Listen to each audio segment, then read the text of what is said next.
Então, eu também quero receber aqui a todas, né, que estão presentes, todos participando aqui hoje, com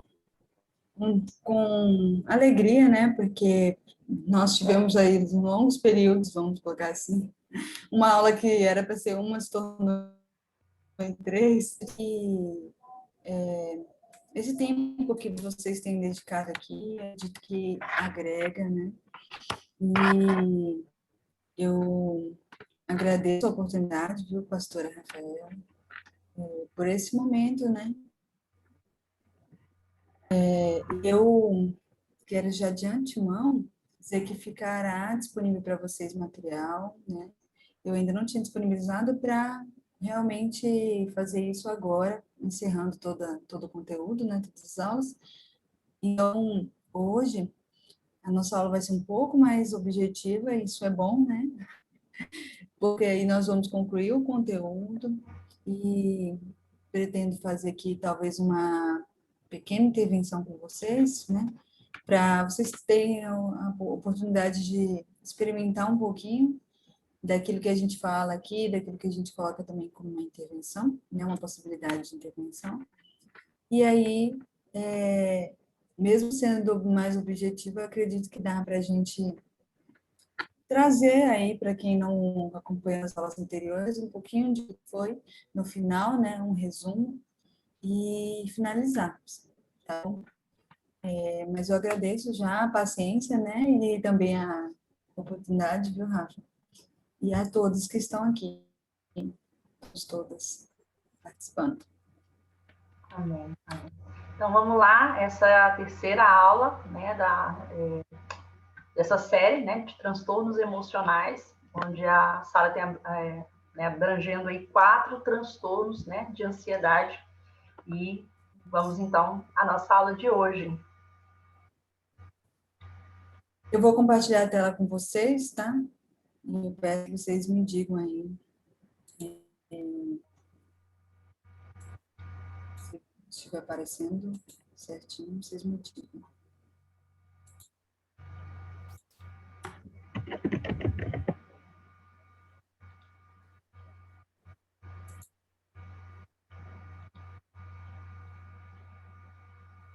Apareceu, Rafa?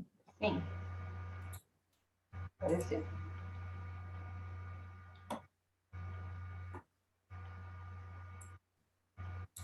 Então, nós continuamos, né, com esse assunto de transtornos emocionais e hoje nós vamos falar especificamente sobre o transtorno de estresse pós-traumático.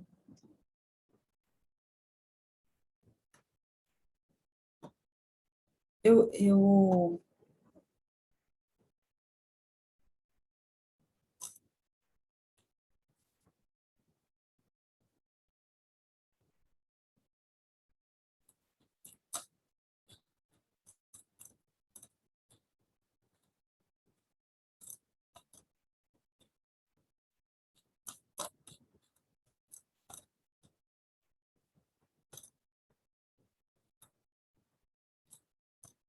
vou direto ao nosso assunto, né, para depois nós fazermos uma revisão. Então, hoje, mais uma vez, nós vamos falar aqui de um transtorno que envolve os transtornos de ansiedade, tá? Porque, na verdade, é um transtorno que envolve o estresse, né? O estresse agudo. Esse é uma das categorias de transtornos do estresse, né? E que envolve muito também a ansiedade, tá?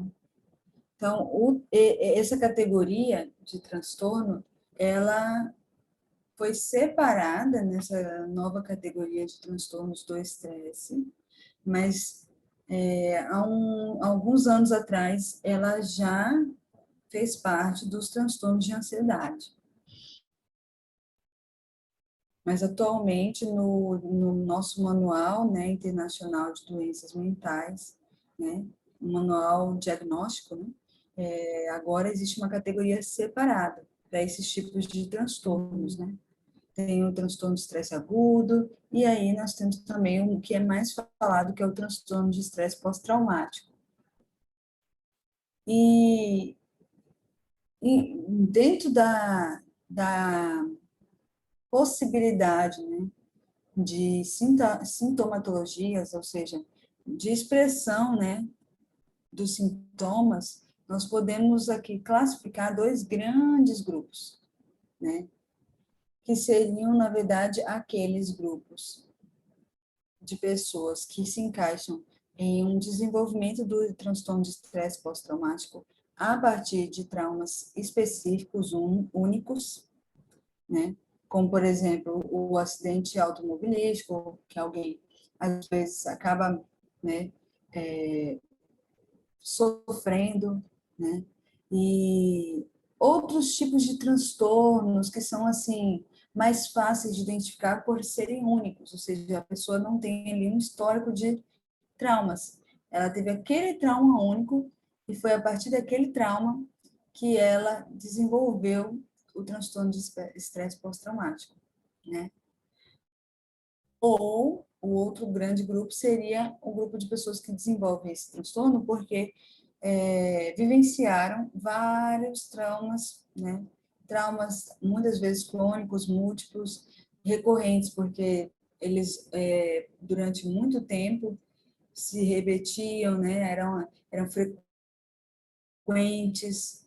Então, essa exposição crônica, né, situações de traumas, ela também pode ser a causadora, vamos colocar assim, né? A causadora maior, a causa maior de transtorno de estresse pós-traumático, tá? E um exemplo seria, por exemplo, a violência doméstica ou abuso sexual, tá?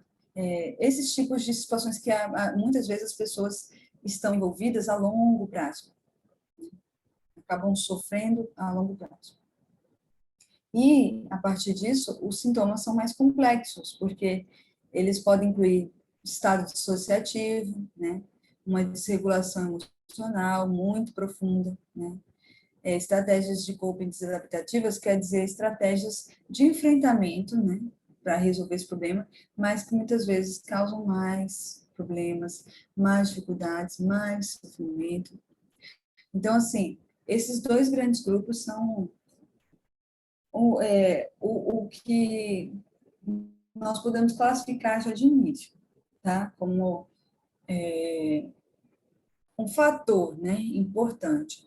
Porém, eu quero já deixar claro para vocês que normalmente esse tipo de transtorno de estresse pós-traumático, ele é mais falado, voltado para essa questão do trauma único, de um trauma que foi originado em uma circunstância específica e única. Por quê? Quando se fala desses outros eventos traumáticos que são múltiplos, isso se torna muito mais complexo e muitas vezes envolve outros transtornos comórbidos, né? E por conta de tudo isso e por conta de muitas vezes ser algo que a pessoa vivencia, como falou aqui, de uma maneira crônica, ele acaba sendo um tipo de transtorno mais difícil de diagnosticar, né? Mas nós vamos diferenciar isso mais à frente, vai ficar mais claro para vocês entenderem o que eu quero dizer. Então, o transtorno de estresse pós-traumático, ele é um dos mais estudados após exposição traumática, tá? Principalmente no grupo de crianças e adolescentes. Então, segundo a última edição, tá, que nós temos hoje, que é a quinta edição do Manual Diagnóstico e Estatístico de Transtornos Mentais, o transtorno de estresse pós-traumático ele pode ser caracterizado por principalmente 4 sintomas, né? O primeiro deles é a exposição a um evento traumático, né? Como eu falei, pode ser um isolado, pode ser vários, né? Ou pode ser o mesmo, mas de uma forma repetitiva. E depois, junto com isso, precisa haver também a presença de alguns sintomas intrusivos, né? Que a partir desse evento traumático começaram a aparecer. A pessoa começa a vivenciar ali, situações em que ela tem flashback, né? Então, ou seja, ela relembra, ali tem alguns flashes de memórias sobre aquele episódio, e é de uma forma incontrolável, tá? E muitas vezes ela vai descansar, ela vai dormir, ela tem pesadelos com cenas daquele episódio, ou com cenas parecidas que lembram aquele episódio traumático. Também ela pode ter ali, a partir disso, para não sofrer com essas lembranças, com esses momentos onde existe ali pensamentos recorrentes sobre aquele acontecimento, ela começa muitas vezes a evitar coisas que lembram aquele acontecimento. Então, ela começa a evitar estímulos associados ao trauma. Por exemplo, se o trauma envolve uma situação onde ela sofreu um acidente automobilístico, ela pode começar a evitar, por exemplo, o uso de transporte público ou com carro, ela começa a evitar o máximo que ela pode. Ou ela começa a evitar ver cenas de filmes que envolvem isso, vídeos. Essa evitação ela pode ter graus, tá? Então, isso pode ir desde uma evitação assim de se expor à situação onde ela vai ali estar próxima a um estímulo que lembre ela, como pode ser algo que ela só de ver, igual eu falei que uma cena, um vídeo, um áudio, ela se lembra, ela pode começar a evitar tudo, né? Então, isso vai depender de pessoa para pessoa. Também pode ocorrer alterações negativas no humor e nas cognições associadas ao evento. Então, ao momento em que ela fala naquele assunto, ou que ela relembra aquele assunto, existe ali uma mudança do humor dela, ela começa a ficar muito irritada, ou ela começa a ficar extremamente deprimida, chorar compulsivamente, ela não consegue entender, né? Então, podem ser vários desses sintomas, né? Concomitantes, ou seja, eles acontecem simultaneamente, tá? Por último, pode haver também o que, desculpa aqui, um aumento na reatividade física, fisiológica, tá? O que isso quer dizer? A pessoa fica muito hiperativa, né? Excitada, no sentido de agitação, ela sente que o corpo dela está preparado para enfrentar uma situação de adrenalina. E não existe explicação para isso, mas ela está ali extremamente vigilante, alerta, atenta. Então, isso significa que o corpo dela está mandando uma informação de que ela tem que estar preparada, né? Então, muitas vezes, isso pode até incorrer numa perda do sono, num problema de insônia, tá? Ela pode começar a ter vários sintomas de insônia, muitas vezes, no momento que ela está cansada, poxa, eu estou há tantos dias sem dormir, mas parece que, mesmo tão cansada, eu não consigo dormir, eu não consigo relaxar. Então, isso pode também acontecer. Então, dentro desses desses 5 sintomas, né, a gente coloca aqui que para haver um diagnóstico de transtorno de estresse pós-traumático, ela precisa apresentar, dentre esses 5, 4 deles, tá? E ela precisa apresentar isso a partir de, no máximo, um mês após o episódio. Então, esses sintomas que nós falamos anteriormente, eles devem se manifestar de uma forma clinicamente significativa, tá? Ou seja, que causa prejuízo nas áreas da vida dela, e durante um período de pelo menos um mês, né, após o evento, nas 4 áreas, como eu falei. Quais são essas 4 áreas? Só para voltar aqui para vocês verem.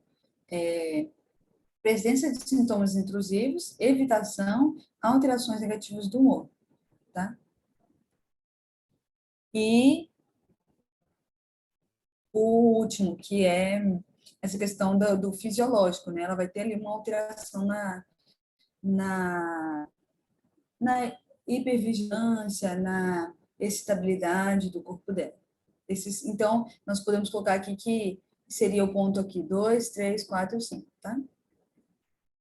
Então, esse transtorno, normalmente, ele persiste durante um período mínimo de um mês após o evento, como eu falei, e o critério do estressor inicial, ou seja, daquele acontecimento, aquele evento inicial, ele precisa ser ou testemunhado ou vivenciado diretamente ou indiretamente. Então, os fatores associados ao desenvolvimento do transtorno de estresse pós-traumático em crianças e adolescentes podem ser compreendidos a partir de um somatório de fatores individuais e ambientais, que podem ser categorizados em fatores antes, durante e após o trauma. Então, nós podemos ver aqui que esse somatório de fatores, ele precisa ser observado com cuidado, porque todos esses fatores associados podem muitas vezes ser tão variados, serem sintomas que nós diríamos como sintomas que indicam uma depressão, sintomas que indicam ansiedade, sintomas que indicam um transtorno de pânico, ou seja, são tantos fatores associados que pode haver aqui, às vezes, um conflito, né? Poxa, mas será que é o transtorno de estresse pós-traumático? É por isso que nós precisamos investigar e ver quais são os sintomas que a pessoa tem apresentado e, diante de todo esse somatório, né, realmente analisando todos ali, pontuando todos, realmente chegar a uma conclusão. Por que eu digo que precisa olhar todos eles? Porque como pode haver sintomas de vários outros transtornos, existe ali uma dificuldade, muitas vezes até, de se diagnosticar. Será que é esse mesmo? Porque podem ser tantos, né? Mas essa variedade de sintomas, ela já é uma evidência do transtorno de estresse pós-traumático, tá? Porque normalmente a pessoa não vai ter alguns sintomas ou sintomas só específicos, como se fossem sintomas só de um transtorno. Ela vai apresentar normalmente vários outros, tá? Então, é normal que exista aí esse conflito. Será que é esse transtorno ou não? Porque ela vai mostrar, muitas vezes, sintomas que precisam ser muito bem avaliados, são muito amplos, são múltiplos, tá? E que se combinam, né, entre si. Entre os fatores de risco, tá, que nós queremos aqui colocar, que são os fatores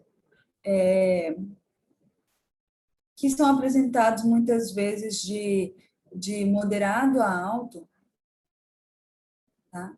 E que são fatores que os estudos em estresse, transtorno de estresse pós-traumático têm observado recentemente, tá?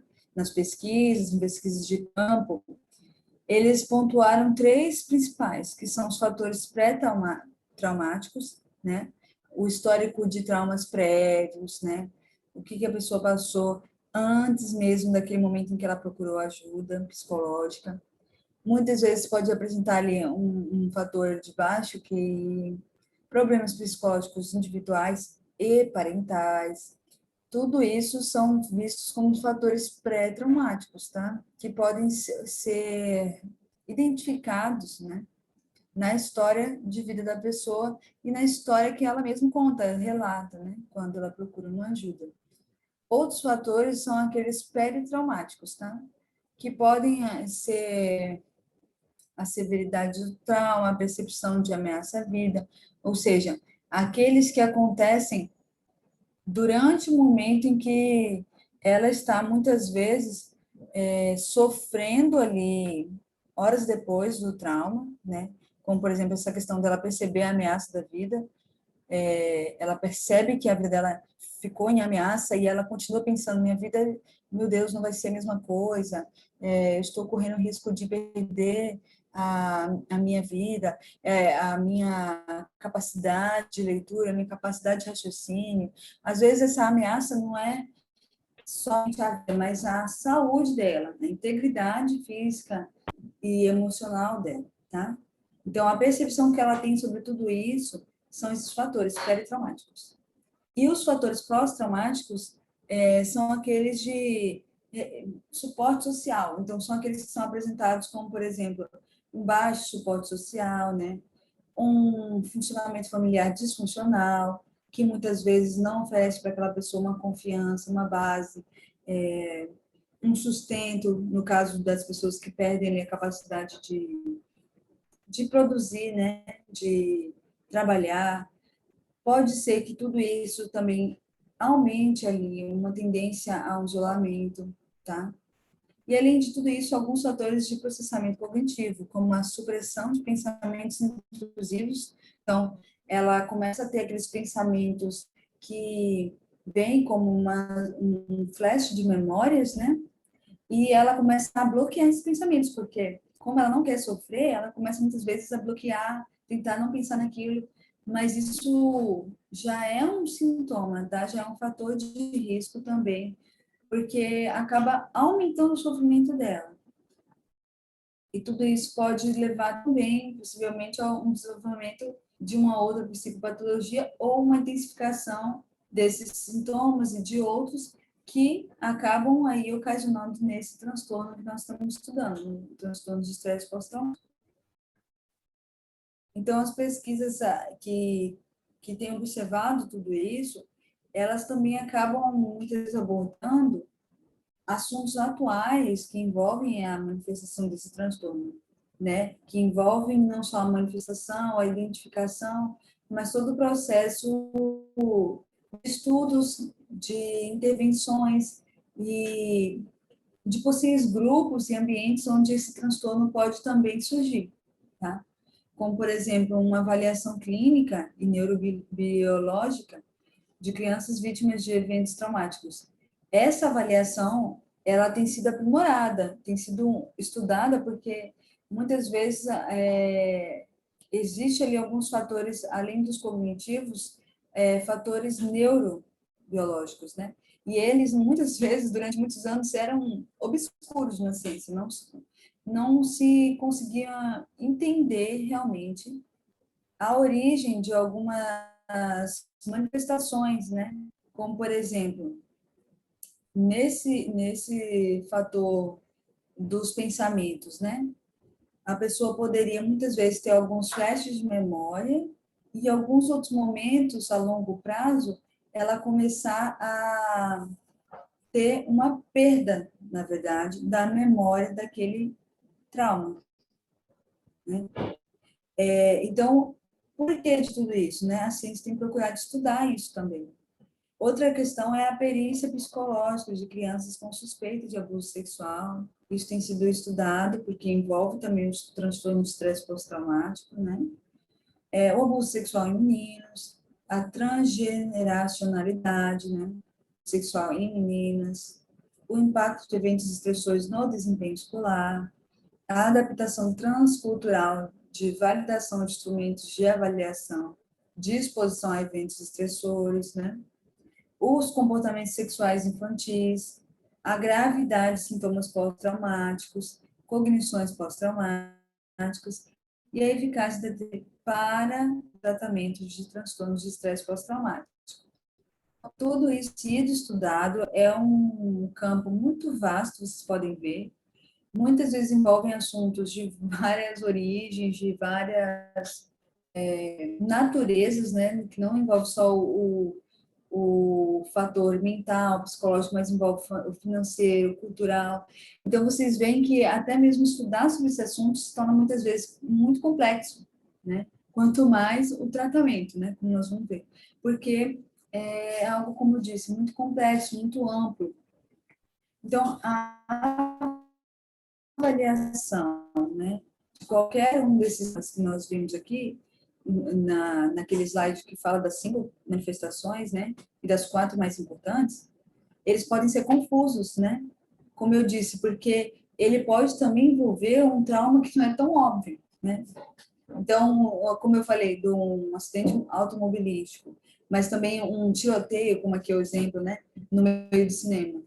Isso é muito fácil, vamos colocar assim, muito mais fácil de ser avaliado, porque foi um evento traumático óbvio. É claro que alguém que passou por aquilo pode desenvolver um trauma, mas tem outros que às vezes não são tão óbvios assim.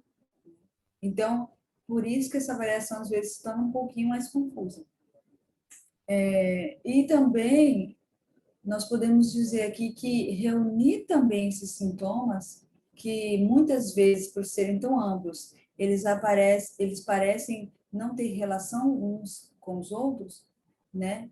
Ou eles envolvem mais de um diagnóstico, né? Pode envolver um diagnóstico de outro transtorno, ele precisa ser, então, analisado, como eu falei, de uma forma onde se reúna todos, se investiguem todos os sintomas, né? Não olhando aquelas categorias que nós vimos até aqui, mas olhando todos que são ali identificados, para, assim, a partir do momento que se reuniu todos esses sintomas, possa se investigar, né?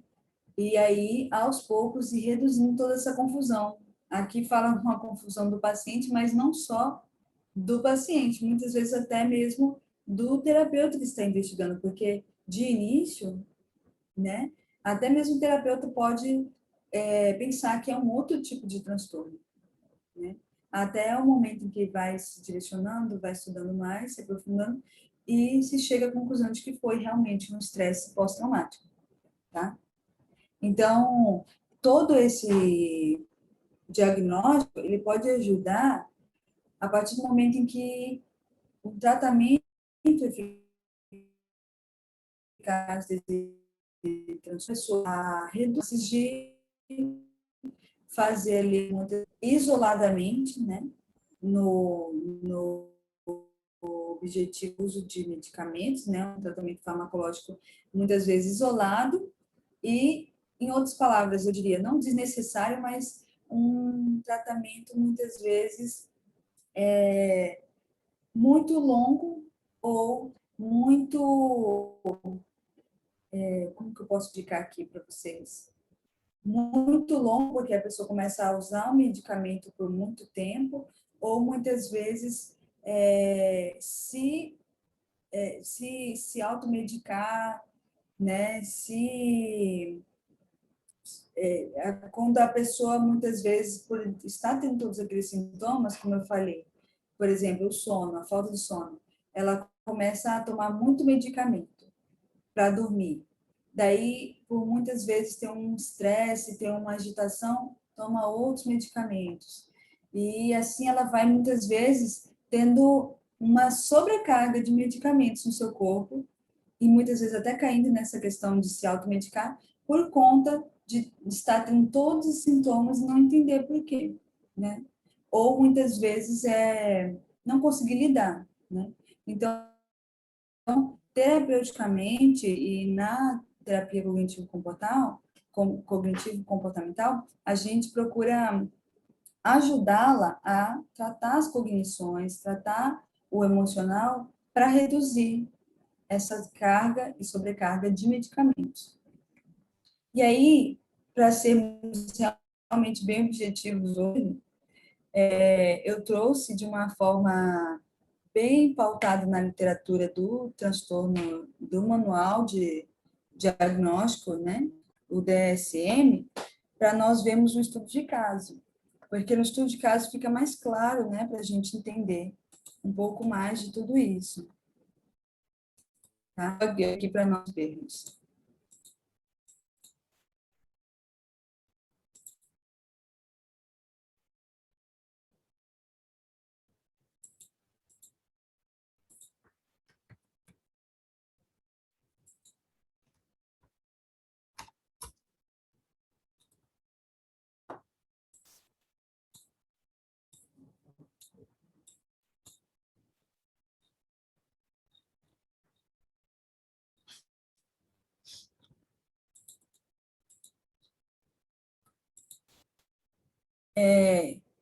Esse é um livro onde traz alguns casos que deram origem ao diagnóstico lá no manual, tá? Eu vou apresentar aqui a capa para vocês verem.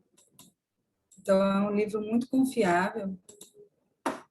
Ó, os casos clínicos do DSM-5.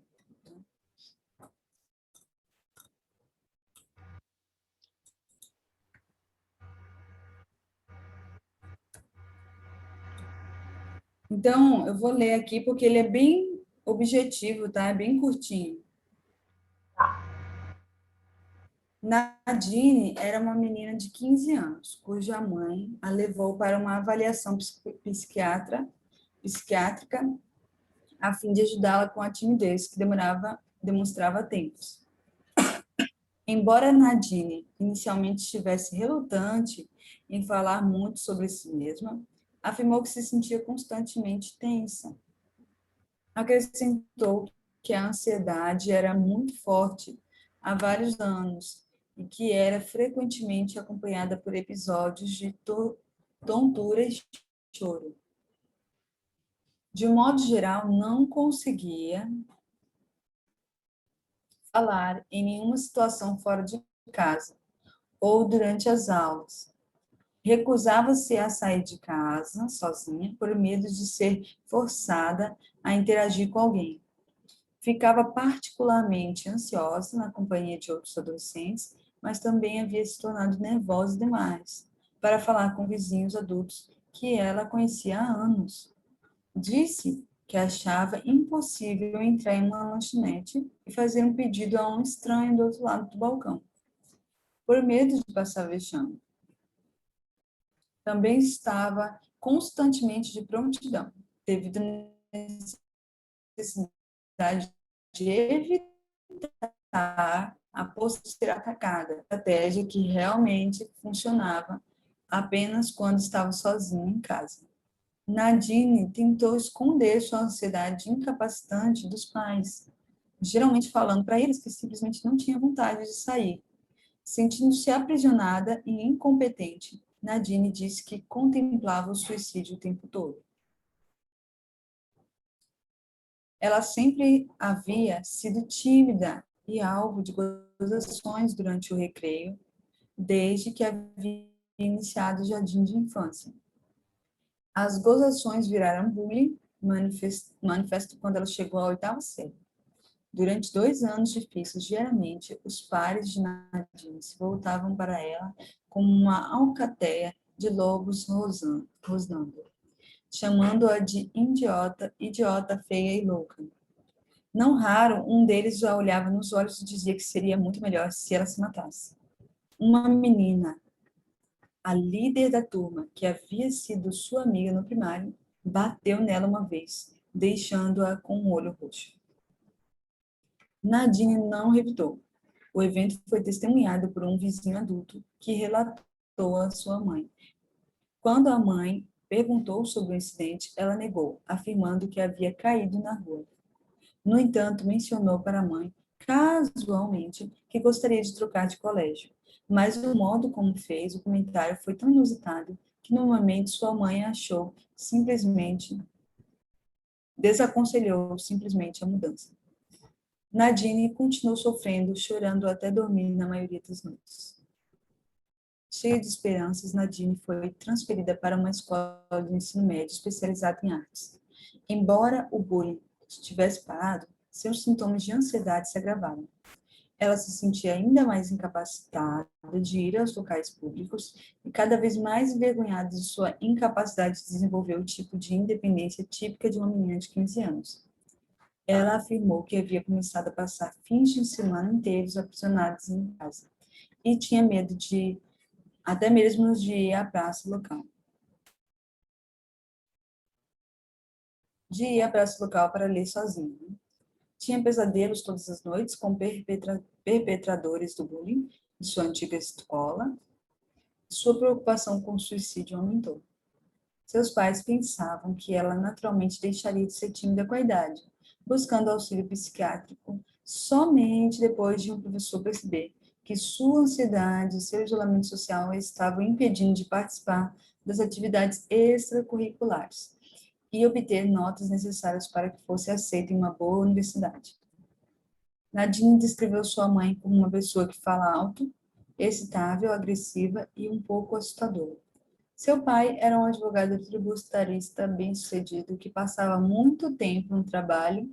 Descreveu-o como tímido em situações sociais, assim como eu, ela disse. E afirmou ainda que ela e o pai às vezes diziam brincando que o objetivo da noite era evitar que sua mãe ficasse furiosa. E acrescentou que nunca quis ser parecida com a mãe. Então, quais são os diagnósticos possíveis, né? A partir de todos os sintomas que a história nos mostra, o livro traz como um possível diagnóstico o transtorno de ansiedade social, tá? Que nós falamos na aula passada, né? Uma fobia social grave, né? Através dessa questão da evitação do ambiente social, né? O medo, a questão da preocupação com a imagem, com a reputação, que leva a pessoa muitas vezes a reviver como uma ruminação constante pensamentos que ela se coloca como alvo de críticas, né? Aqui não fala, mas na aula passada nós falamos bastante sobre isso. E associado a esse diagnóstico, nós podemos ver que existe aqui também uma possível comorbidade com transtorno de estresse pós-traumático moderado e uma agorafobia grave, tá? Então, qual é a discussão sobre esse caso? A Nadine parece ter um temperamento típico, subjacente, tímido, né? Subjacente, ou seja, é mais natural mesmo que ela tenha uma postura tímida. E, infelizmente, na lógica infantil, as crianças tímidas costumam ser escolhidas como vítimas, né? Se elas nunca aprenderem, então, estratégia de defesa, o bullying pode aumentar, especialmente a partir do final do ensino fundamental e durante o ensino médio, né? E esse padrão pode levar adolescentes propensos à ansiedade e já em grupo de alto risco a ficarem traumatizados por seus pais. Por que que ele fala aqui que são já propensos? Por conta dessa postura mais tímida. Se a pessoa já tem um temperamento mais tímido, é normal que ela sinta um pouco mais de ansiedade em situações de exposição. Porém, se ela passar por um quadro de bullying, provavelmente isso se agrave. Toda essa ansiedade, quando estiver exposta ali a uma situação de uma apresentação ou de alguma situação onde ela se sente exposta, ela pode ter mais ansiedade, tá? Então, por isso que ele fala que de já ter essa propensão. Então, conforme nós observamos no caso de Nadine, a intensidade dos sintomas de ansiedade e o isolamento social podem se combinar para aumentar o risco de pensamentos e comportamentos suicidas. Quando Nadine se consultou com um psiquiatra, seu sofrimento já persistia há anos e, aparentemente, ela havia desenvolvido um conjunto de 3 diagnósticos do DSM-5, que frequentemente são comórbidos, tá? Ou seja, eles aparecem simultaneamente. Então, a pessoa acaba desenvolvendo os 3. Ah, Sara, mas é uma regra que ela desenvolva os 3 juntos? Não. Ela pode desenvolver um, e a partir do desenvolvimento, quando ela não trata aquele e passa a conviver com vários sintomas daquele que vão se agravando, se cronificando, ela começa a desenvolver os demais, tá? Então, pode ser que ela tenha originalmente desenvolvido um primeiro e depois foi desenvolvendo os outros. Ou pode ser que 2 ali e tal. Isso vai depender muito dessa questão da história, da causa, da origem, mas também da história de tratamento. Quando que ela buscou ajuda? Como que foi essa ajuda, esse tratamento profissional? Então, a partir disso, né, ela apresenta ansiedade acentuada e excessiva com relação a diversas situações sociais, inclusive com seus pares. E essas situações sempre evocam medo de passar vergonha e quase sempre são evitadas. Importante ressaltarmos isso. Portanto, ela satisfaz os critérios sintomáticos para transtorno de ansiedade social, tá? Então, aqui fica claro os sintomas de ansiedade social. Como costuma ocorrer com crianças e adolescentes, os medos de Nadine assumiram vida própria depois da experiência do bullying, tá? Ela inicialmente evitava situações sociais que provocavam ansiedade, o que é um aspecto de seu transtorno de ansiedade social. Contudo, essa ansiedade aumentou gradativamente e explodiu, de modo que ela começou a entrar em pânico, até mesmo quando tentava sair de casa sozinha. Então, vocês podem ver aqui que, nessa situação, se agravou a ansiedade dela. Quando ficou constantemente incapaz até mesmo de ir à praça local sozinha, pode-se afirmar que desenvolveu um segundo diagnóstico, que é a agorafobia. Essa expansão é tão comum entre crianças e adolescentes que estudos contemporâneos de tratamento tendem a concentrar as intervenções em uma gama de transtornos de ansiedades definidos pelo DSM, em vez de um único transtorno. Tá? Deve-se considerar ainda um terceiro diagnóstico para a Nadine, o transtorno de estresse pós-traumático, porque ela passou por uma experiência intensa e prolongada de bullying, a qual é bastante traumática, especialmente quando a criança é socialmente isolada e passa por um período vulnerável de desenvolvimento. Para satisfazer os critérios, então, do DSM para o transtorno de estresse pós-traumático, Nadine deveria manifestar sintomas clinicamente significativos durante um período mínimo de 1 mês em 4 áreas diferentes. Lembra que nós falamos? A intrusão, né, dos pensamentos ou das memórias, dos flashes, tá? Dos pesadelos, né? A esquiva dos pares, alterações negativas na cognição e no humor, tá? E alterações da excitabilidade e reatividade. Então, como alguns desses sintomas também podem se referir à fobia social de Nadine, faz-se necessário o uso de discernimento clínico para evitar um diagnóstico de transtorno de estresse pós-traumático excessivo. Então, por isso que quando nós vimos ali atrás que eles colocaram os 3 transtornos comórbidos, eles colocaram como um transtorno de estresse pós-traumático moderado, porque pode ser que ele tenha se intensificado por conta já dela ter desenvolvido antes uma ansiedade social. Mesmo assim, as duas condições realmente parecem comórbidas no caso de Nadine.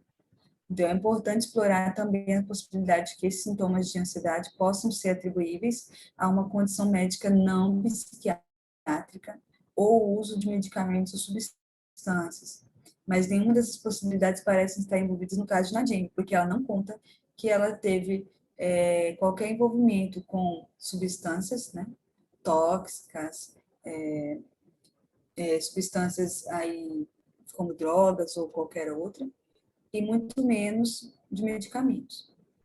Vale relembrar que quando se avalia o tipo de trauma de adolescentes como Nadine, embora outras crianças costumem ser os agentes de bullying, os professores e administradores contribuem para o problema ao deixarem de prestar atenção adequada à dinâmica das interações escolares, o que parece verdade no caso de Nadine, já que ninguém evitou esse bullying prolongado.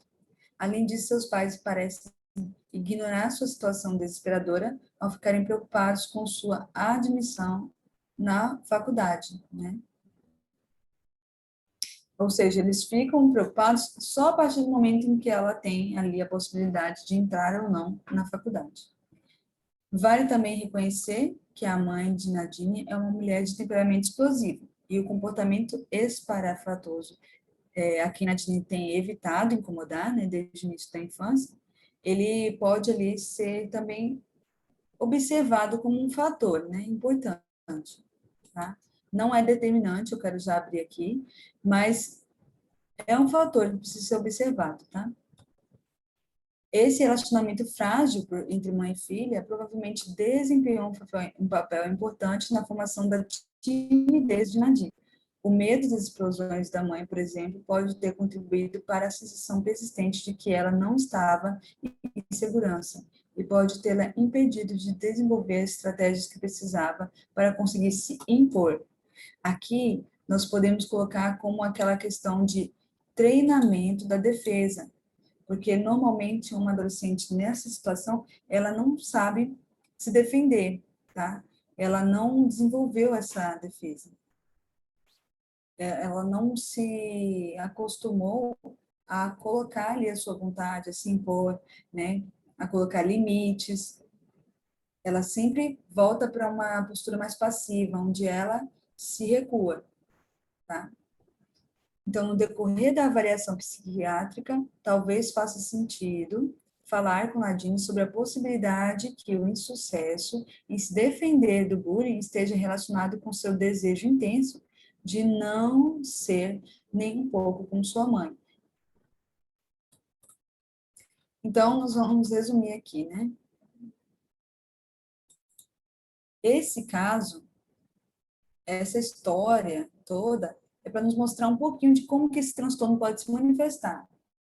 Acho que fica muito mais claro quando a gente vê uma história, né? Ao invés de ver só os sintomas isolados.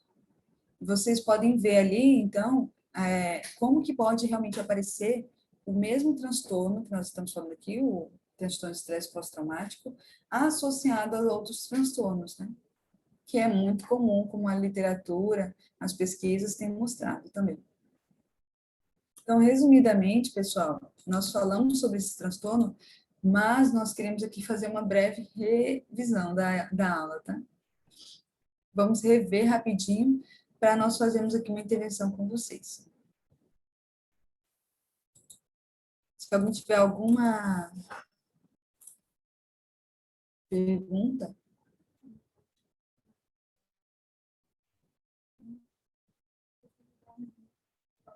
pode. Nós vamos ter uma participação de uma aluna da aula aqui. Abre o seu áudio.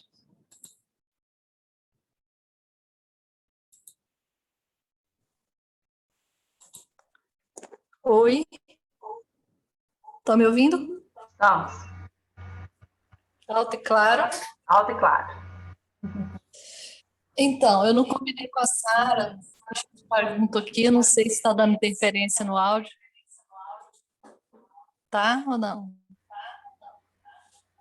Tá tendo um retornozinho, mas dá para te entender bem. Então, eu não vou abrir minha câmera porque como eu acabei de sair do hospital, eu tô com cara de doente.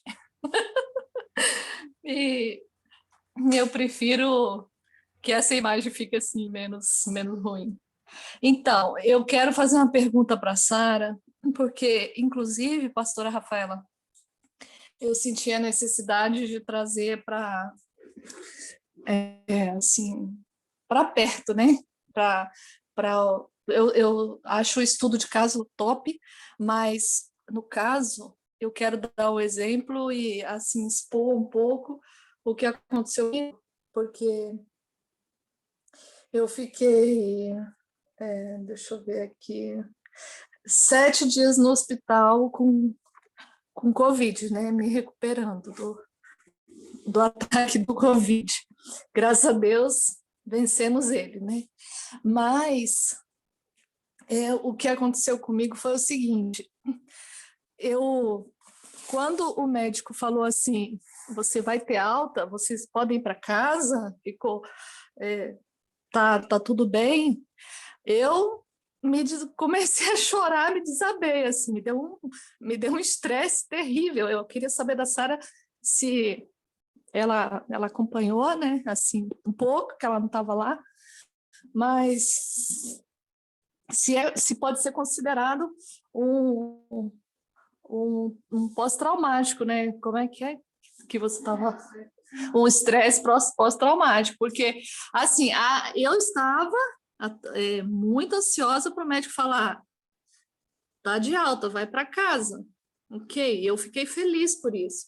Mas eu não conseguia não chorar, eu não conseguia parar de chorar, inclusive, só nesse momento eu estou emocionando com isso, porque não é medo de morrer, eu não estava com medo de morrer, eu peço desculpa, tá, por estar me emocionando, mas realmente eu quero aproveitar esse momento, eu quero ser um exemplo assim, porque a gente tem que trazer para dentro, para a realidade. Como que funciona no dia a dia para a gente ajudar as pessoas? Porque eu ajudo as pessoas o tempo todo, você sabe disso.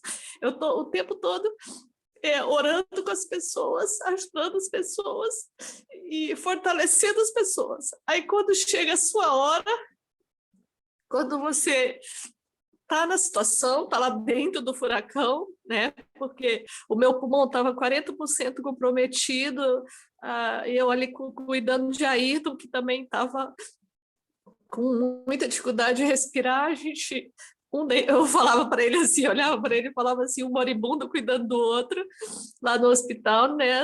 As camas perto, a gente ia ali, tinha hora que eu ajudava ele no banheiro, tinha hora que ele me ajudava.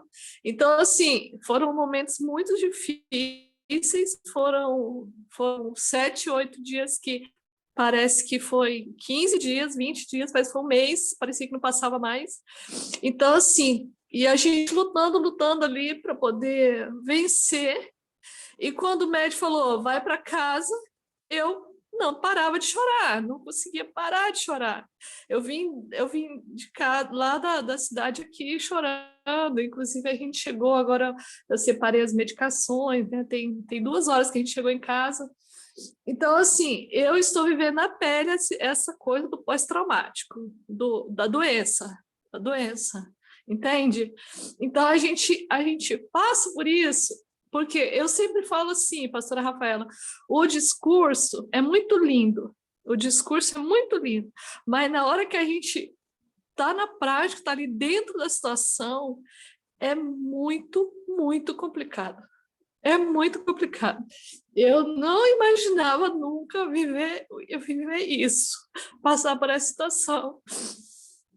Então, assim, existe esse trem aí, esse estresse pós-traumático, ele existe, ele é real, e quando ele pega a gente, minha irmã, ele pega para valer. Sim, eu estou aqui, graças a Deus que eu estou com a psicóloga aqui em casa para poder me ajudar, porque já falei, Sara, foi de Deus você vir, você vai me ajudar para a gente poder, né? Eu já estou fazendo o processo espiritual de botar na cruz, de sair daquele clima do hospital, aquilo tudo que a gente já sabe espiritualmente. Mas aí tem a parte emocional, psicológica, que o psicólogo precisa ajudar. Então, eu estou abrindo meu coração para vocês, eu não sei quantas pessoas tem na sala, eu acabei de entrar, porque quando a gente está na mesma casa, assim, o áudio atrapalha, né? E eu estou abrindo meu coração, me expondo mesmo para dizer que não importa se você é pastor, se você é apóstolo, profeta, quem é você? Você tem o seu emocional e quando ele abala, quando você está numa situação, ele pega mesmo, não adianta. Pode ser o orador poderoso que ora, o céu desce. Mas quando a gente está no problema, as emoções, elas são vulneráveis, sim. Aí, então, olhou para mim lá no hospital, quando eu comecei a chorar, o médico foi e falou assim, mas você não está feliz que vai para casa? Eu estou muito feliz que vou para casa. Só que, sabe quando você não entende por que você não eu não consegui entender. Eu falei, eu fiquei maluca? O que aconteceu comigo aqui agora? Né? A psicóloga entrou lá e falou, você quer conversar? Eu falei, não quero conversar, porque eu não sei o que eu tenho. Eu era para estar feliz, eu estou querendo chorar. Então, é isso aí. Eu estou me expondo e espero ter ajudado. E todo o processo aqui. A minha psicóloga está aqui me olhando, não sei o que ela vai fazer, mas eu acho que ela vai mandar eu tomar um chá. Mas tá bom, era isso. Eu falei demais já, desculpa aí o horário, né? Obrigada, viu? Então, essa questão do choro, o choro, assim, logo após a liberação, nesse caso, já que a minha pastora Bruna colocou a situação aqui para todos, eu acho que eu posso também falar abertamente aqui. Que eu acredito, né, que toda essa situação de estar dias internado no hospital, muitas vezes ali você teve que ser forte, né? Aquela frase que a gente fala, né? Eu tenho que ser forte. Eu não posso aqui agora, vamos dizer aqui, desabar. Ainda mais no caso dos meus pais, vou colocar aqui a situação que eles passaram, já que ela colocou, um estava com o outro, um pelo outro. Por mais que eu podia ir lá de vez em quando, mas eu não podia ficar lá. Às vezes não podia nem ver eles, nem de longe, assim. Tinha que dar lá o que eu estava levando para a equipe levar para o quarto. Então, o que acontece? Um estava sendo o apoio do outro, um tinha que pensar, um que tinha que ser forte pelo outro, né? Acredito que muitas vezes, nesse caso, o choro ou qualquer outra expressão de, nossa, como eu estou passando por isso? Eu não esperava. Qualquer outra expressão de cansaço, de fraqueza, né? Que a gente sabe que não é fraqueza, mas vou colocar aqui entre aspas, porque, né? Muitas vezes, com a história de vida, né? No caso da minha mãe, eu sei dizer que ela já expôs para mim essa situação de entender que às vezes chorar e tal era um sinal de fraqueza, pode ter sido evitado. Então, o que ela pode ter feito? Né? É uma possibilidade. Foi segurando, e vinha a vontade de chorar, e não posso chorar, não posso. Então, ela não se permitiu, talvez, muitos momentos, sentir aquilo ali. E na hora que foi liberada, vamos dizer assim, foi o aval interno. Não, agora você pode. Aquela coisa assim, daí veio à tona o que já estava lá. Acumulado já. Porque, queira ou não, é uma situação de estresse, sim, muito estresse, muita tensão, né? Não errar os medicamentos, né? Por mais que lá no hospital tenha ajuda médica, mas a pessoa fica, nossa, será agora, tá o horário? É qual, né? Diante de tantos que eles tomavam, né? Estão tomando. Então, é aquele momento em que a pessoa fica, ao invés de alguns momentos ela tenha esse estado de vigilância, como a gente falou aqui, ela está o tempo todo nesse estado de vigilância, né? E respondendo a pergunta dela, eu acredito assim que hoje, falar hoje, é fácil realmente ter uma certeza se é um transtorno de estresse pós-traumático? Não. Por quê? Se esse fato, esse evento, os dias de internação, tivesse sido compreendido, né, subjetivamente como um transtorno, um trauma, né, um transtorno, não, um trauma, até desenvolver um transtorno, o que precisaria? Como eu falei aqui nos sintomas. Daqui até um mês, teria que ter todos os sintomas. Teria que ter, vai dormir, tem pesadelo com isso. Tem memórias do hospital que trazem intenso sofrimento. E aí, esse choro, ao invés de ter sido só hoje, continuar. Todo dia, na hora que lembra, chora. Na hora que lembra, perde as forças, não entende por quê, mas não consegue se concentrar em mais nada. Vai fazer alguma coisa, vai ler um livro, não consegue, só fica pensando naquilo.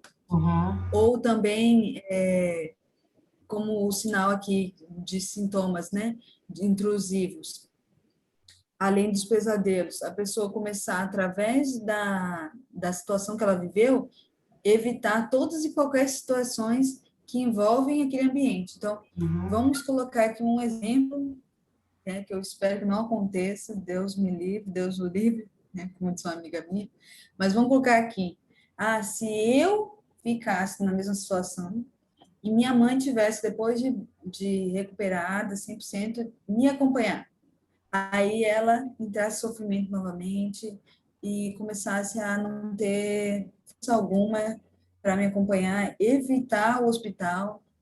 E aí vamos colocar que alguém fosse comigo me acompanhar, mas ela que quisesse me fazer algumas visitas e ela não conseguisse fazer as visitas, porque também estar no ambiente do hospital seria ali um fator que ia reviver, fazer ela reviver tudo aquilo.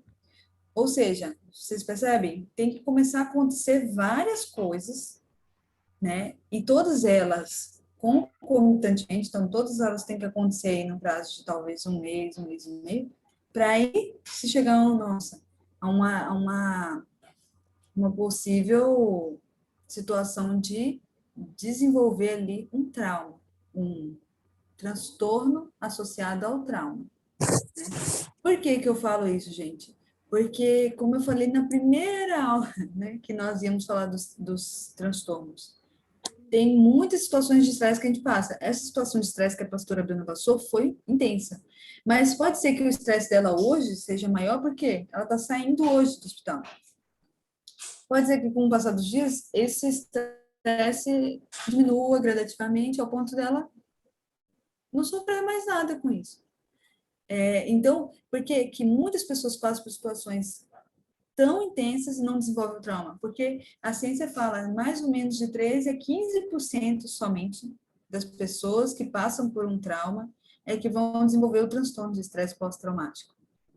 Outras, não, o emocional delas, toda a capacidade interna delas vai suportar aquilo, vai superar e ela vai se desenvolver, normalmente, após o trauma. Então, é importante deixar isso aqui bem exposto, né, explícito, porque você pode pensar aí, nossa, mas eu já passei por situações que trauma é apelido, né, vou colocar aqui, né, tem pessoas que a gente conhece a história, né, de histórico de abuso sexual, e a pessoa, depois de um processo onde ela, né, foi curada daquela situação, ela simplesmente supera, ela não tem nenhum sintoma do trauma, nenhum sintoma Então, de um... então, Sara, no caso, eu só estou no estresse. É um estresse. A gente fala que é o quê? Um sintoma que está se manifestando agora do seu estresse, que é extremamente natural isso acontecer. Amém. Glória a Deus. Aleluia. Não vai ser. Ai, pastora Rafaela, eu falei para a pastora Simone assim, ontem me deu vontade de pular a janela e sair correndo. Ela, calma, amiga, calma. Aí eu falei, não, é só vontade, brincadeira. Mas eu agradeço aí a participação da Sara e realmente espero que isso passe. E em nome de Jesus não vai evoluir para um transtorno, não, vai ser só esse estresse mesmo. Graças a Deus. Eu quero agradecer as orações que orou por mim e muito obrigada, tá? E eu vou encerrar minha participação, que eu preciso cuidar aqui de um negócio. Um beijo para vocês, fica com Deus. Um beijo. Beijo, minhas psicólogas lindas preferidas. Isso. Então, assim, se tiverem alguma dúvida, eu quero deixar disponível para vocês perguntarem, senão a gente vai para a intervenção, que eu quero muito fazer. E já estamos aí no tempo. Eu não consigo, pessoal, falar rápido, né? Às vezes eu tento, daí eu começo a ler errado aqui, meu Deus do céu. Então, eu sou devagar mesmo. Quando vocês verem aí, ó, eu falei que ela ia ser rápida por 1 hora. Tá bom. Se não, então vamos, né? Eu quero que vocês que estão aí ouvindo, não precisa ligar a câmera, quem não está ligando, não precisa, mas tenta, para você participar da intervenção agora, tenta achar um local confortável, tranquilo, para você ficar. Que você consiga, assim, ter uma tranquilidade, ter um momento de relaxamento, tá?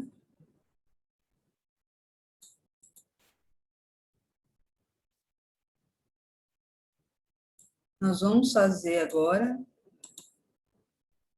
uma das técnicas que eu já tinha falado nas aulas anteriores, mas muito rápido, né? Eu quero aqui fazer com vocês, que é uma técnica de relaxamento progressivo de exercícios respiratórios, tá? Então, eu quero que você ache um local confortável, como eu falei, se possível, um local silencioso, tranquilo. Vai ser bom, porque quem dorme cedo aí vai falar, nossa, Sara, relaxei, já estou pronto para dormir.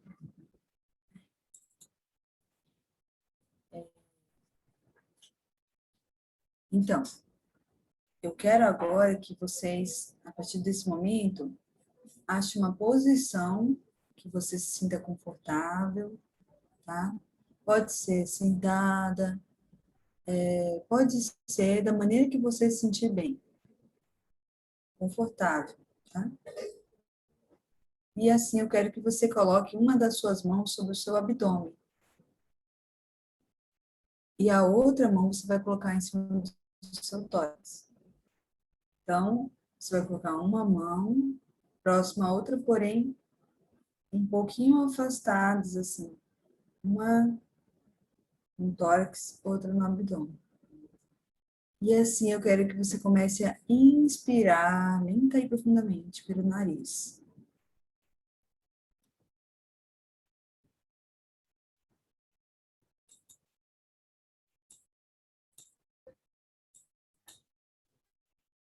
Então, você vai inspirar, expandindo o seu abdômen, né? Enchendo, empurrando a mão para cima, ou seja, quando você encher ali a sua barriga, né? O seu diafragma, você vai empurrar a sua mão. Você precisa sentir ela levantando. E ao fazer isso, eu quero que você preste atenção na sua respiração. Mas de uma forma suave, sem cobrança. E vai inspirando e expirando lentamente, de modo que você fique cada vez mais relaxada.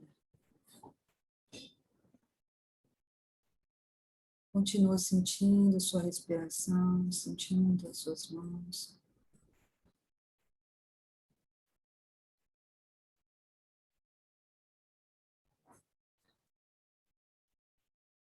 E agora, ao respirar, eu quero que você pense que cada parte do seu corpo está relaxando. Cada músculo, cada nervo, aos poucos vai se relaxando. Toda a tensão do seu corpo vai sendo liberada.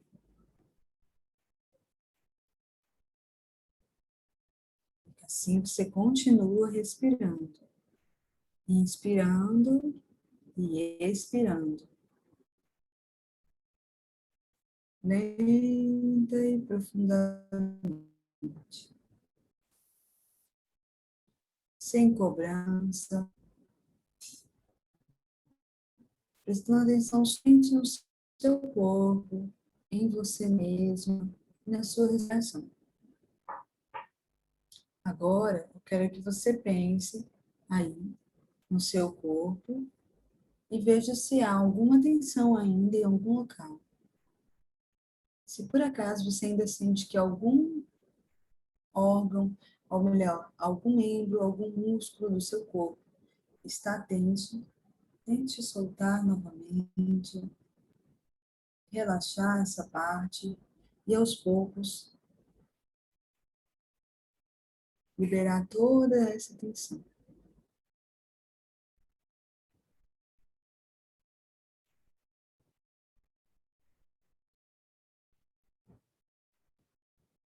Agora eu quero que você pare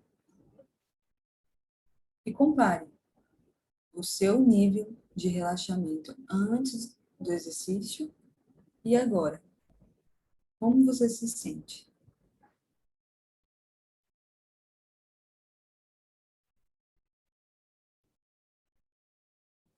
Isso foi só uma amostra desse exercício de respiração, de relaxamento. Ele pode ser feito por mais tempo, tá? De 5 a 10 minutos. E ao passar do tempo, ele pode ser feito até mesmo por mais tempo, mais prolongado. Agora, eu quero que você volte a relaxar, respirando devagar, no seu tempo. Porém, agora, eu quero que você pense em uma experiência agradável e relaxante. O que para você seria um local ou uma experiência onde você se sentiria relaxada e agradável?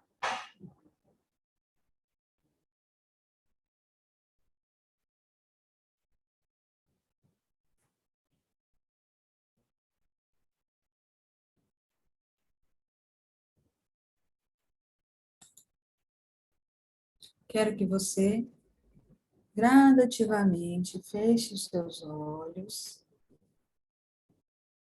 e pense nesse local, nessa sensação de estar relaxada, agradável, confortável, segura. E continue respirando no seu tempo.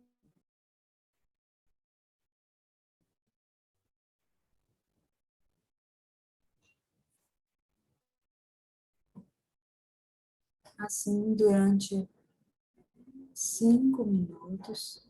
Você não precisa se preocupar em contar. Eu vou contar para você, para que ao final você respire mais profundamente. Então, aos poucos, ao contar, eu quero que você vá gradativamente relaxando mais o seu corpo. 1, 2, 3, 4, 5. Respira profundo.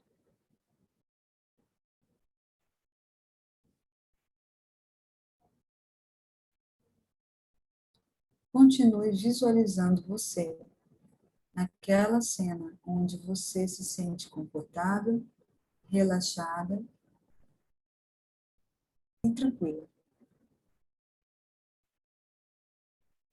Agora, todo o seu corpo está completamente relaxado. Relaxando, relaxando cada parte dele. Todos os músculos do seu corpo estão descontraídos. Descontraídos, descontraídos, descontraídos.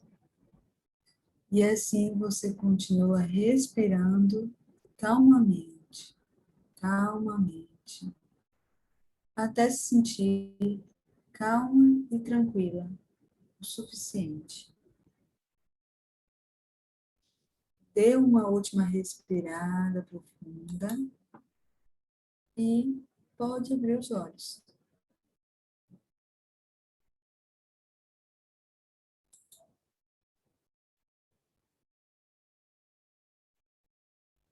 Essa é uma técnica de respiração gradual e de relaxamento por imagem mental, porque estimula um relaxamento através da nossa imaginação.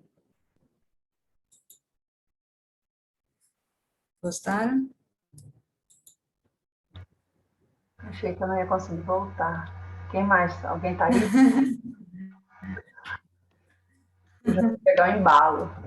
Cheguei de Porto Velho, deixei as coisas para em cima da cama, amanhã eu arrumo. Ai, me ajuda o Então, sono. além dessa técnica, tem várias outras maneiras de fazer esse relaxamento. E, na verdade, tem uma que estimula cada músculo, cada parte do corpo. Tem várias outras técnicas também. Mas eu quis que vocês tivessem agora a experiência de, pelo menos com essas duas, né, experimentar o que a gente faz. Provavelmente, na clínica, na hora da terapia, a gente faz isso com um somzinho de fundo. Aqui eu não consegui bolar isso. Mas mesmo sem som, eu sei que funciona, então isso não me preocupou tanto. E, para não me alongar mais, porque eu tenho essa mania, né, Rafa? Eu quero, mais uma vez, agradecer a todos vocês.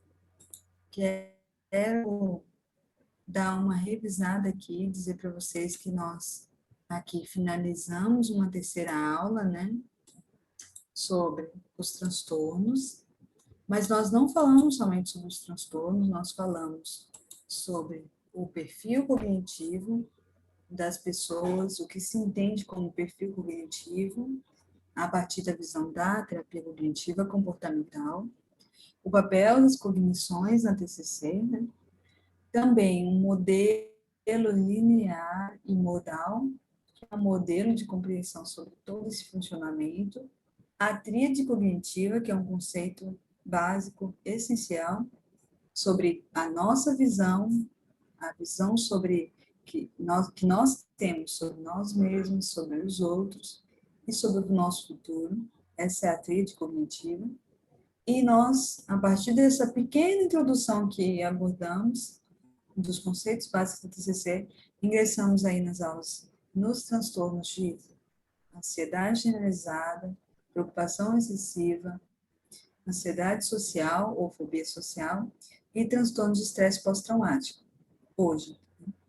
E nas aulas anteriores, nós sempre íamos ali colocando uma hipótese de tratamento e uma técnica de intervenção. Mas hoje nós passamos aqui relembrando algumas, né? Então, nós finalizamos assim. Essa é uma revisão das 3 aulas que nós fizemos. E eu agradeço a oportunidade e a confiança de vocês. Eita! Obrigada. Obrigada.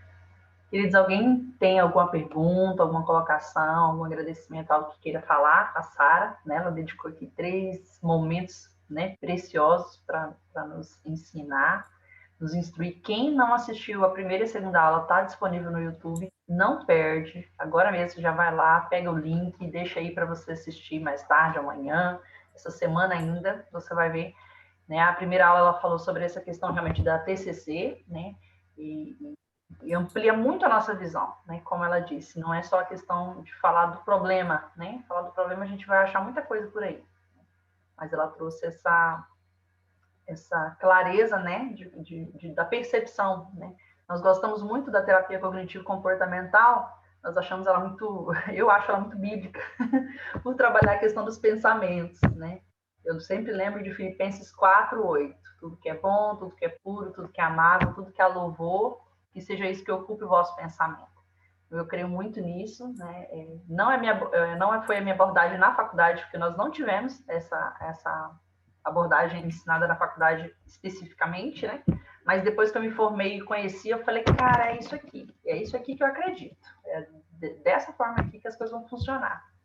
Então, tanto nas palestras, né, nos seminários, nos momentos, né, com o público, né, ou nos momentos individuais, sessões ou aconselhamentos, né, ou processos de coaching que sejam, a gente sempre traz dentro dessa visão. Então, é muito legal, você perdeu, assiste lá a primeira aula e a segunda aula, né, a primeira ela traz toda essa introdução e muita ficha cai ali, muita coisa acrescenta ali com aquela aula, para a gente entender por que as pessoas, né, desenvolvem tal transtorno, tal, tá bom?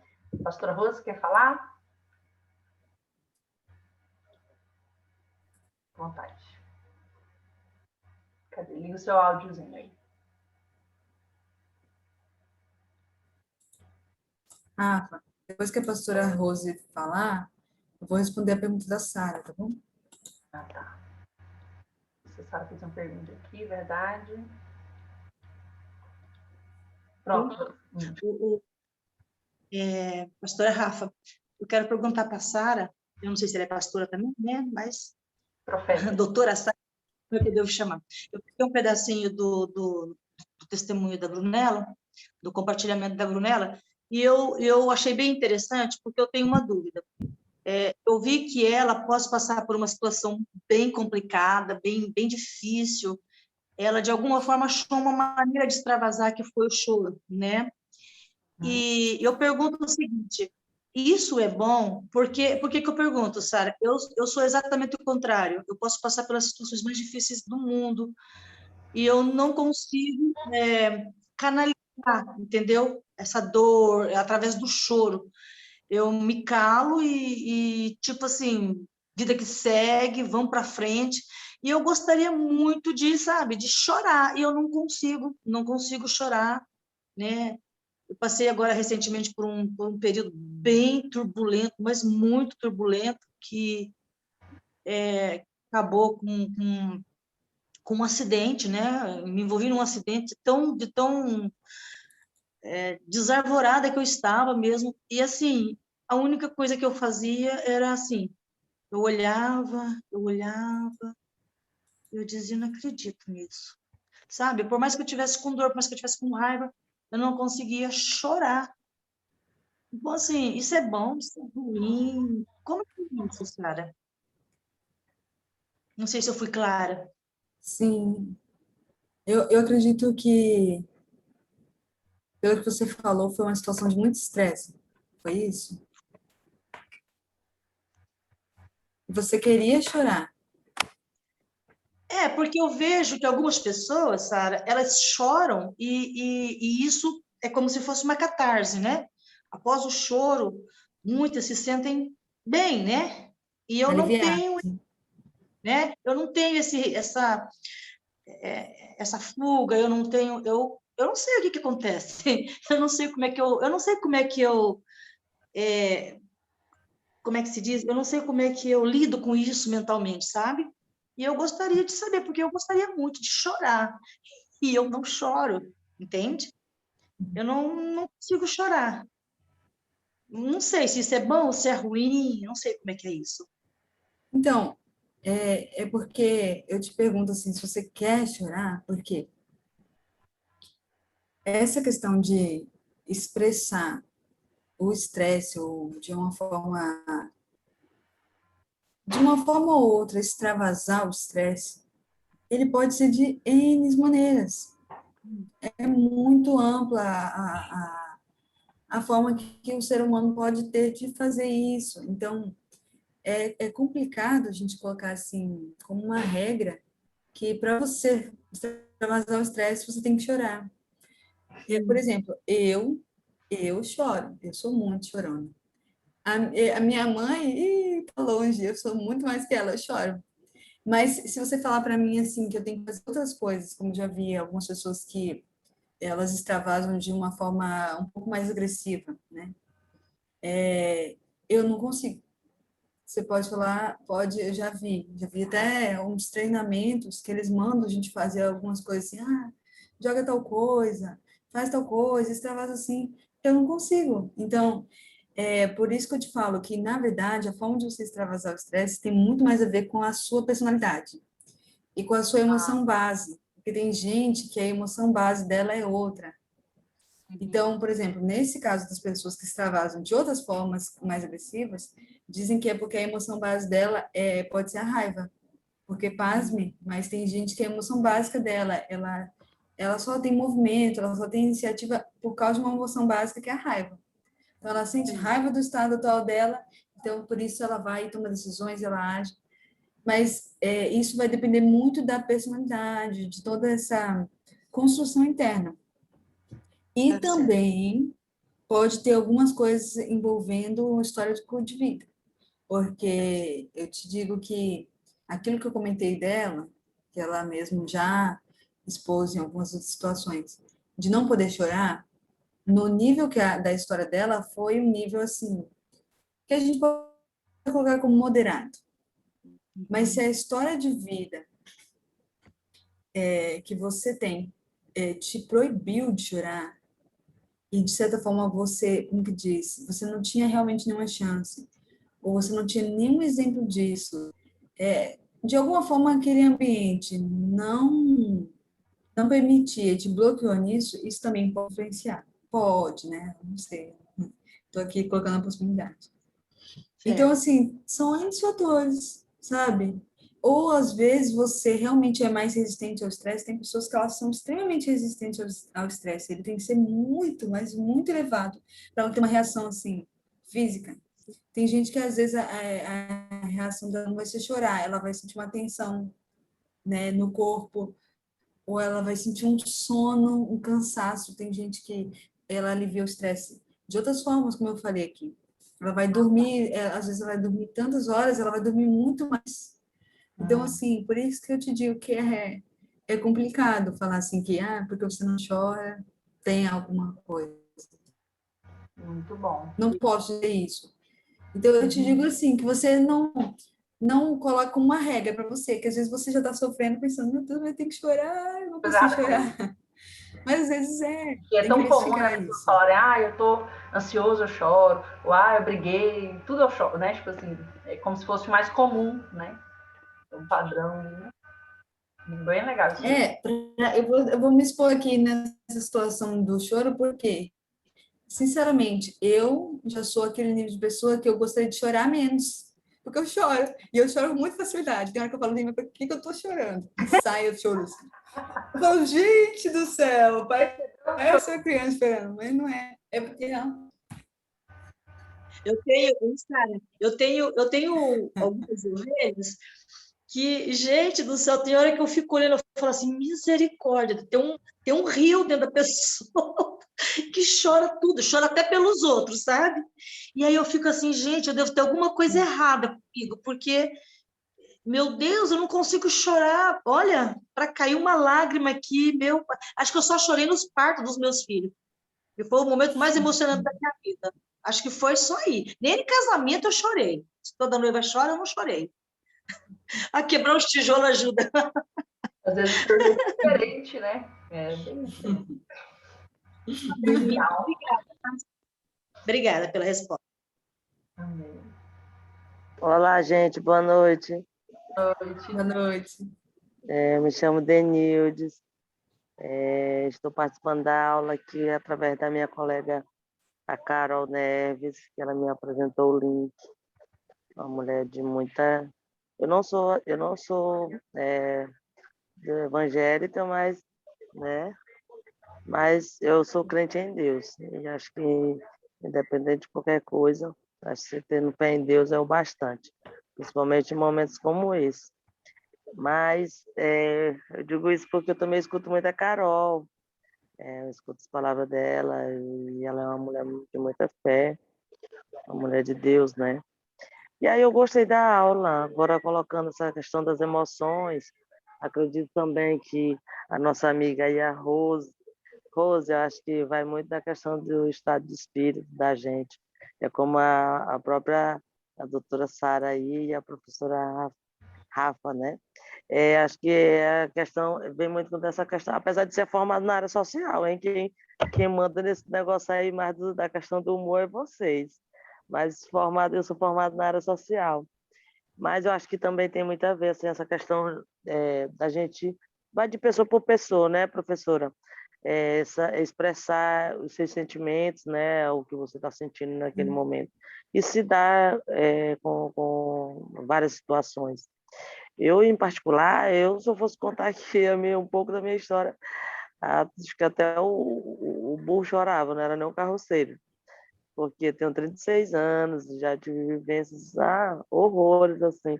E hoje, assim, por ter essa idade, ainda me considero uma mulher muito forte, principalmente psicologicamente. E hoje a gente vê que a questão do fator da saúde mental, hoje é precioso demais. Hoje é mais do que nunca, hoje ainda é mais precioso ainda, por esse momento, por tudo que a gente está vivenciando. E a gente sabe que muitas pessoas elas não têm essa maturidade emocional, né? E se deixam abater, de certa forma, ela não está preparada. Muitas vezes a gente não está preparado. A gente é preparado para as vitórias, para as derrotas, não. Eu penso assim. E a gente não trabalha muito, né? Essa questão das derrotas. Eu digo isso porque também fiquei órfã de mãe com 6 anos de idade, tive minha mãe assassinada. Até hoje ainda lembro da cena, porque fui vê-la. Já vivenciei muito o mundo da violência contra a mulher. E também já tenho também ex também que é assassino, né? Assim, de suas ex. E aí tudo esse mundo eu vivenciei, hoje estou aqui, formada na área social, tentando contribuir com essas mentes. E do meu modo, acho que se eu sou sobrevivente disso, eu acho que eu tenho que ser também um certo, me considerar um certo pilar.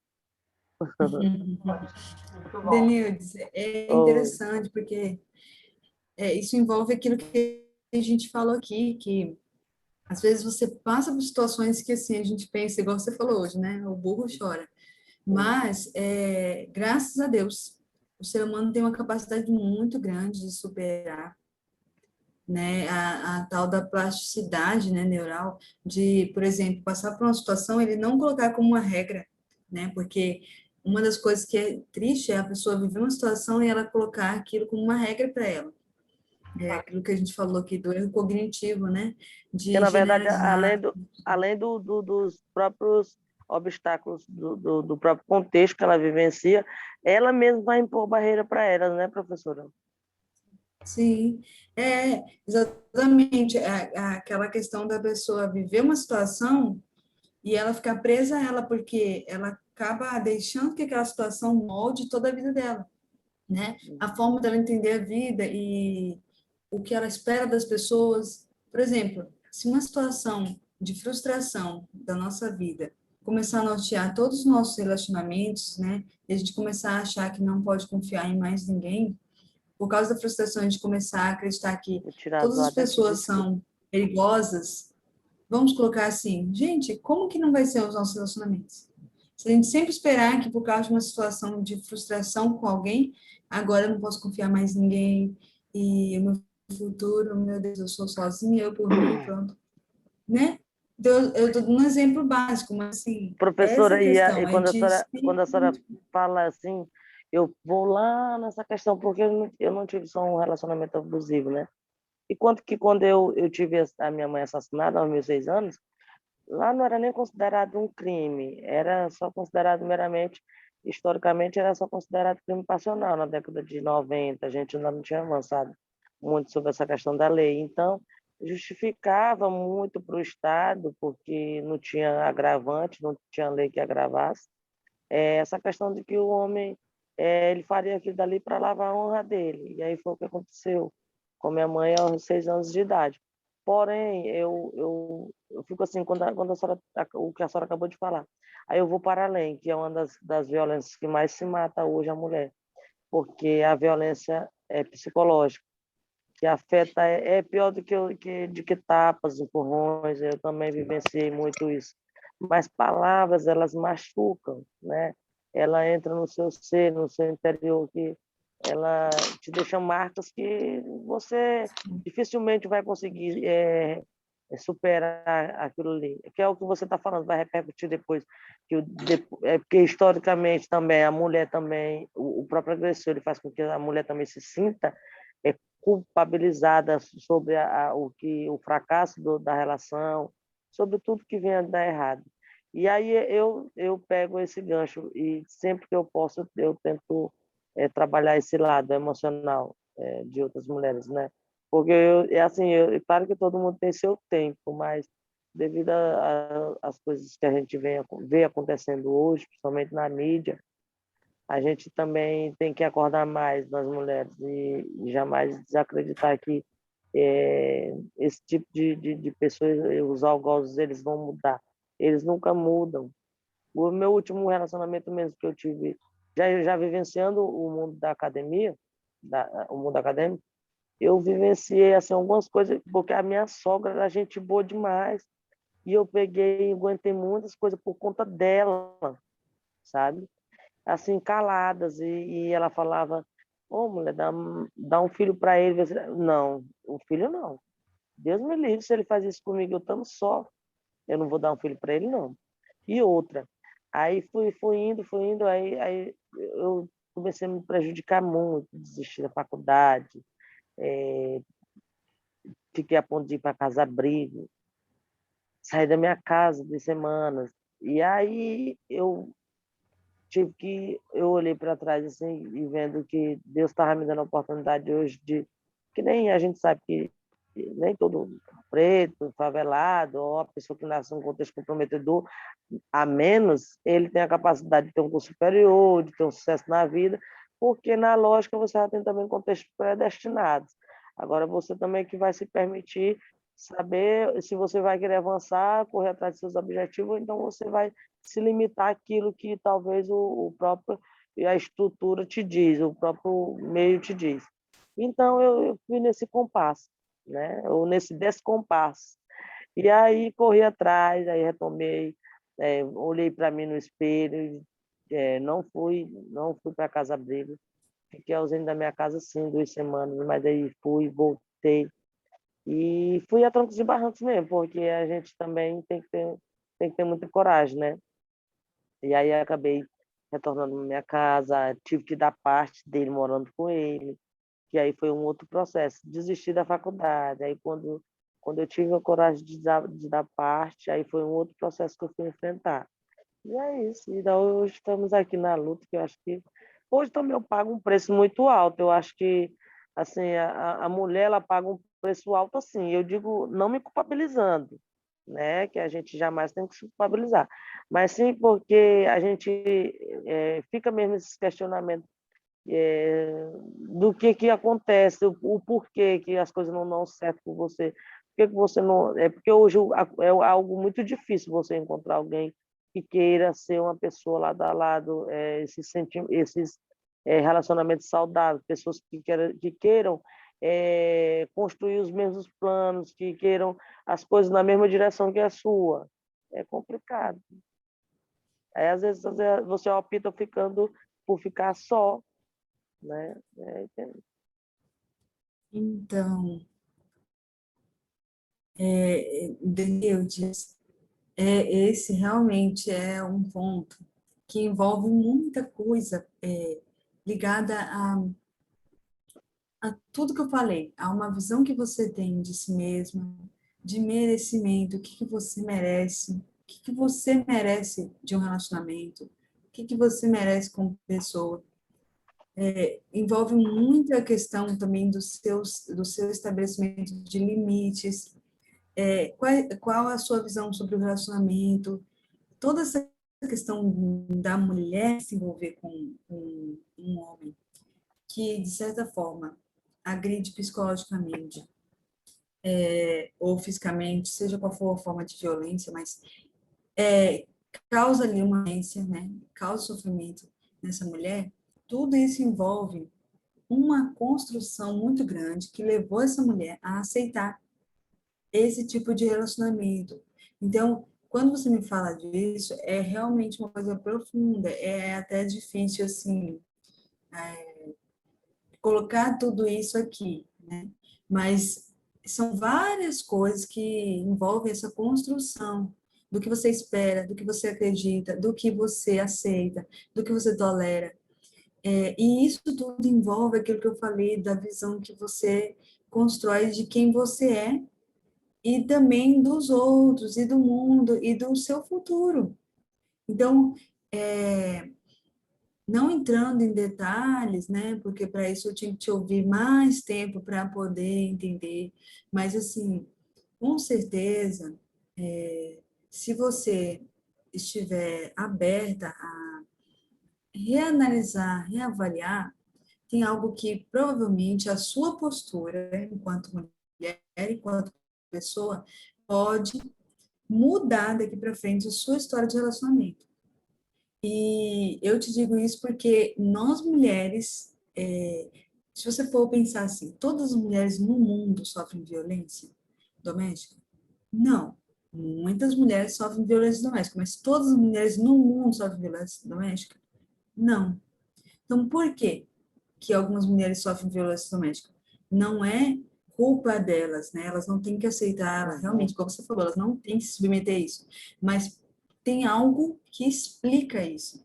E eu não sei se você já ouviu falar nessa questão do vício emocional. Muitas mulheres, Uhum. elas têm um vício emocional de o quê? Sempre se colocar em situações, isso não é conscientemente, claro, ninguém fala, eu Aí vou vai te aquela ferir. velha frase, ruim com ele, pior sem ele, né, professor? Exatamente, então. E aí tudo isso envolve o que leva essa mulher a permitir que ela sofra tanto, a se colocar em situações onde ela sofre, onde ela sempre vai passar por aquilo.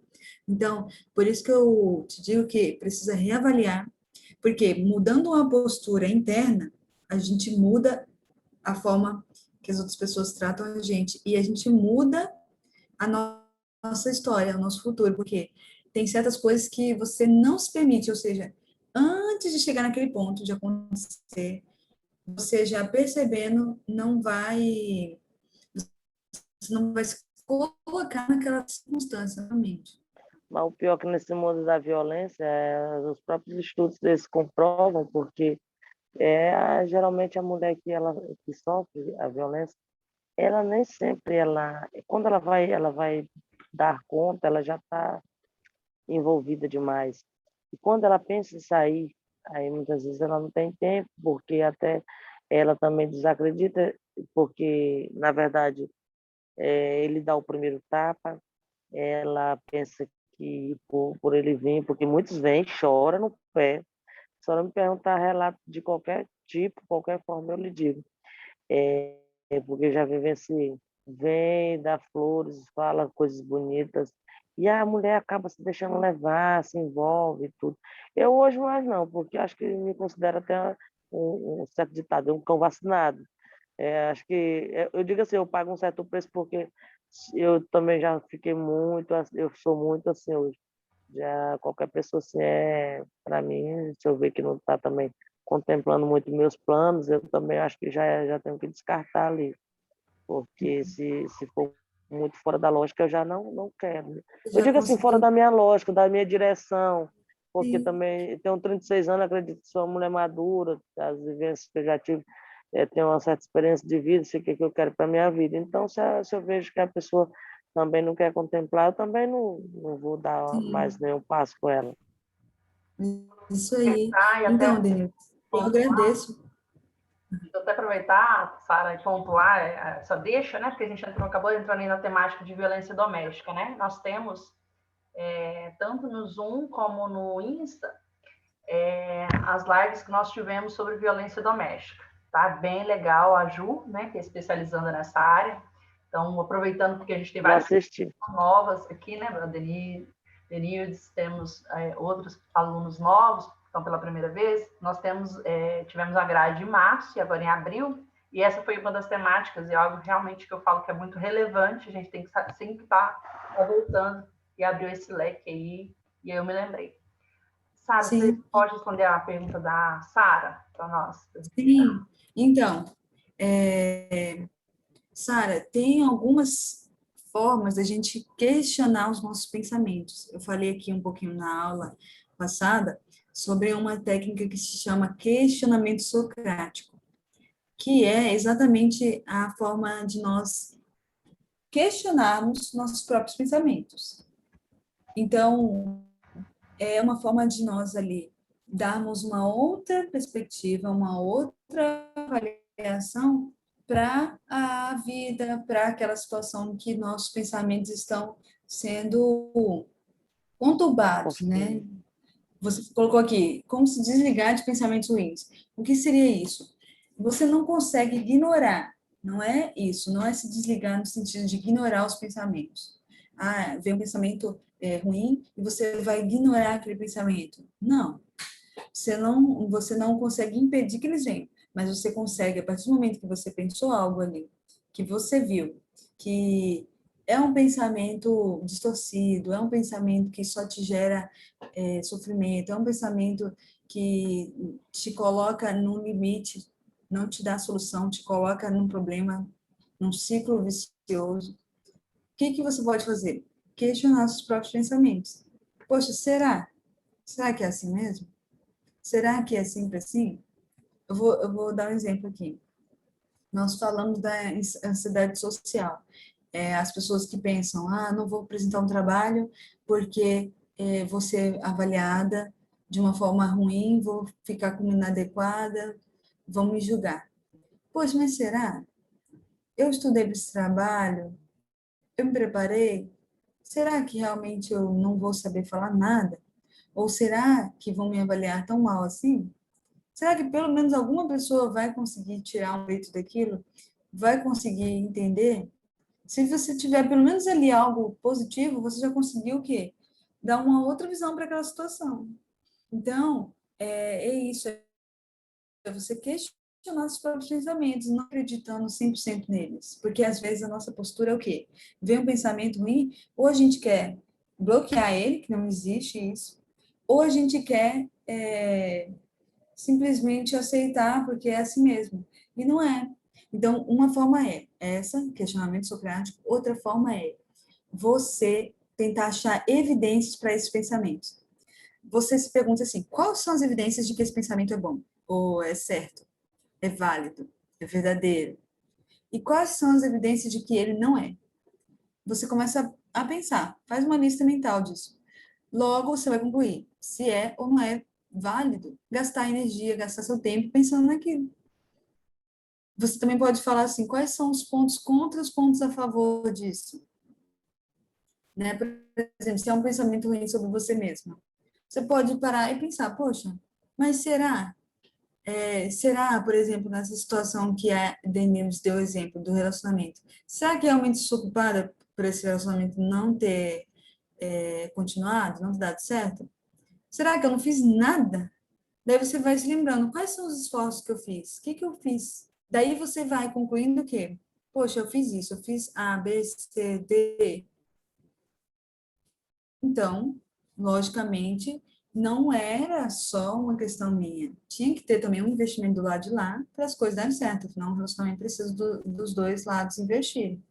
Então, assim, além dessas formas, tem várias outras, mas essas são algumas das formas que a gente fala que são formas cognitivas, simples, que você mesmo vai criando um diálogo mental com você mesma, tá? Tudo bem. Respondida, Sara. Obrigada, gente. Tá ok, Sara? Beleza? Aí ela respondeu aí, obrigada. Ok. Amém. Queridos, eu quero... Professora Rafa, eu só queria pedir assim, se eu tiver mudado um pouquinho o foco do Ah, assunto, não, mas aproveitei o porque gancho eu acho também que é relevante, principalmente pelo momento que estamos vivenciando, que a gente sabe que esses casos aumentaram bastante.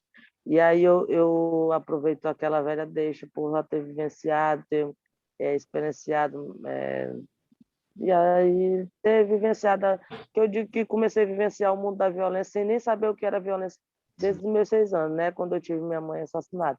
Mas eu digo assim, eu sempre, quando eu vejo uma mulher passando por isso, se eu pudesse, eu entrava dentro da casa, eu pegava pelo braço, eu trazia para minha casa, eu acolhia, eu colocava ali, eu dava uma palavra, eu dava um alimento, eu dava um banho, se possível, e fazia, se eu pudesse, era dar uma lavagem cerebral nela, porque, mas infelizmente, acho que tudo é no tempo do ser humano.